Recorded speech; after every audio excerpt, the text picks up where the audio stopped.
All right, so this is interesting. Is this whose car is this? Your car? Mine. Your car? Yes, so this sir. is interesting. You're boosted, what is it, an L26? Yes. Boosted L26, but you're carbureted. It's actually right? not. Are you carbureted? This is an EFI system. Oh, It's one of the Holley EFIs, so it looks like Okay, carbureted. okay. Yeah, you know what? At first glance, I was like, is this guy really tuning on a carbureted system? Because that's impressive. That's very different. It's way too complicated. Yes. No. I mean, you can do it. You can do it. You can make it increase the fuel pressure or fuel flow based on boost. Right, yeah. Based on boost pressure. It's But- too complicated for me. Yeah, it's a freaking nightmare. You might as well run a Holley Sniper EFI. I'm very surprised to see that you actually got that like on there, because usually you only see that on like V8s. Right, You yeah. know, like old school like SBCs and all that.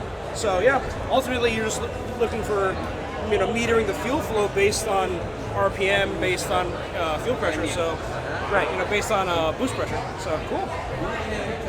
Very cool. Very cool. And with it being a self-learning system, it's such a general use system. You could hook it up to any motor, really. Oh yeah. You just need to figure out a way almost to get any that ECU plan. you can do that, more Right. or less. But the fact that, you know, you can do it like this is very, very cool.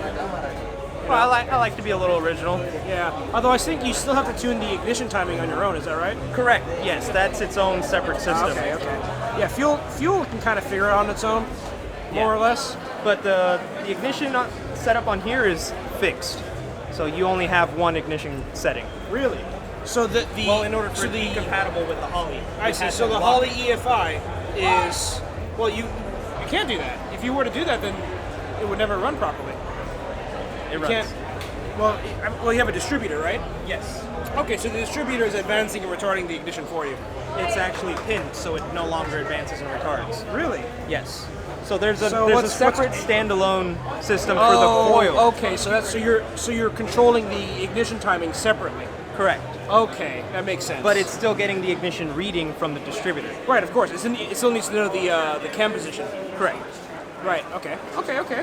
But even then, That makes sense. with the standalone for the ignition timing, it's got such a narrow band since Right. it's also about as old as the car.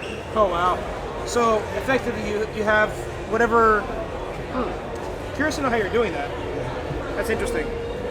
Because I know what I've seen some people do is they'll convert the car to use a carburetor, and they'll use the original EFI system to control the ignition.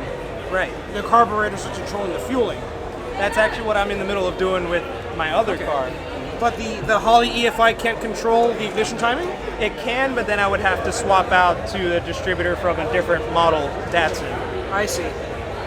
So it was easier to just lock this distributor's advancing and go with a separate controller for the ignition timing, Okay, that makes sense. instead of tearing apart the whole front of the motor to change out the So you drive have one gear. ECU controlling your ignition timing, getting its own RPM feed. Correct. And this ECU is effectively controlling your fueling. Yes, but it's doing its own thing, Right. irrelevant of the ignition controller. They're running independently, but everything's working out in the end. Correct. Oh, that's very cool. So that's a really smart way of figuring things out, you know, without having to spend a ton of money. Yeah, I mean that's my method. I'd rather not.